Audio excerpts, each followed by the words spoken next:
and welcome to Thursday. This is the last lesson, I believe, in Chapter 3. It is. And this is Lesson 8. Today, you're going to be dividing decimals by decimals.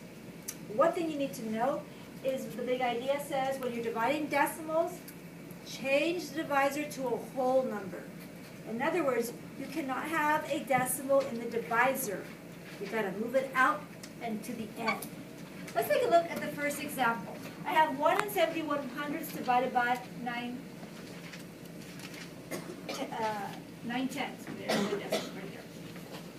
So I go ahead, I'm going to write this down.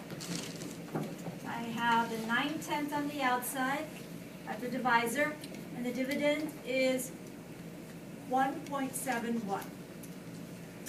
Okay, notice that my divisor has a decimal. We can't have that. There can be no decimal. So I zip here. I'm going to have to move this decimal to the end. How many times I zip here will it take for me to move that decimal to the end? 1 time, 2 times, 3 times? Raise your hand if you think it's 1 time. 2 times. Good, no one said 2 times. 3 times. Good, no one said 3 times. You're right, it's 1 time. I move it 1 time, boom, it's at the end. Exactly what I needed. And I have to also balance it out. If I move this once here, I can only move it 1 time there. And I'm going to stick that decimal straight up so I don't forget, because we tend to forget, right? Let me clean all this crazy stuff up, because I don't want to divide with it looking all jazzy and crazy and mangled. I'm going to take the 0 as a line leader out of there. I'm going to move this wiggly out of there because I don't need it. And then I could clean this up. Oh, much better. My eyes are used to seeing it like this. Now, I'm on step 3, which says divide as you normally do.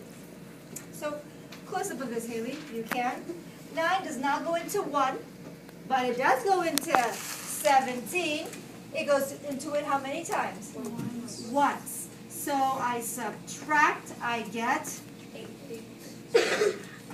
And when I'm done subtracting, I bring that next number down. Wow, I love this. Tears of joy, tears of joy. Because this is about to end in a 0. 9 goes into 81 how many times? 9. Yes, yes, and yes.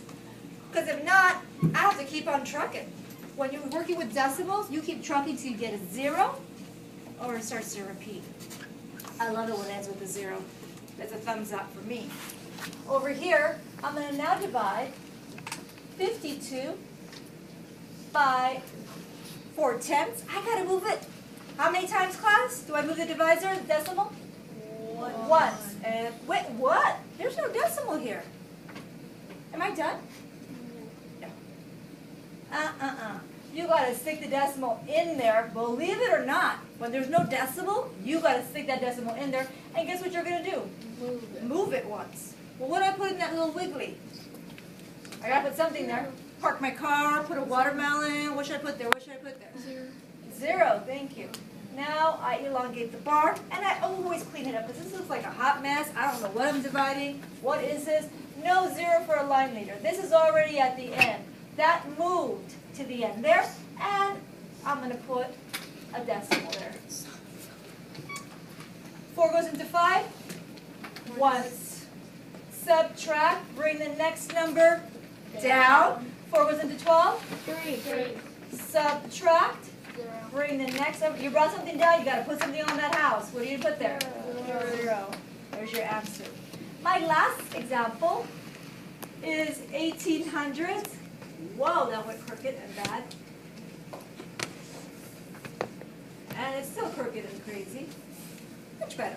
How many times am I going to have to move the decimal this time? Who says once? Who says twice? Oh, that's everyone's hand. You're right. 1, 2. There's a decimal. Guess how many times I have to move it in the dividend? Say it out loud. 2. Of course, twice. 1, 2. Decimal. Now I am not going to make, this is a mess. I don't even know what I'm doing there. It looks messy. Let me fix that. No zero, there's line leaders. This wiggly, goodbye. And I put the decimal straight up so I didn't forget. 18, that's going to be 0, 0, 0, right? I usually put 1. I don't have to put a bunch of zeros. 1 0 is enough. You following? 18. Does it go into 9? No. No. So what do you put there? Zero. 0. Right? And you're going to have 9. But I have to do something else. I got to keep on trucking. So guess what you have to put there? Another 0. You're right. Now 18. Does it go into 90? Oh, yes, it does. How many times does it go into it? 5. You're right. Let me elongate that bar. 5. 5 times 18 gives you? Well, 5 times 8 is 40. 5 times 1 is 5 plus 4 is 9. I've got a 0. Oh, yes, I love zeros. I can stop right there. My answer is 500ths.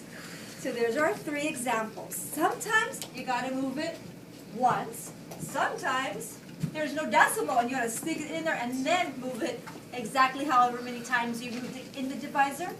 Sometimes you're going to have to move it twice. Sometimes 3 times, sometimes 4 times. However many times it took you to get to the end to create a whole number in the divisor is the exact amount of times you have to move it in the dividend.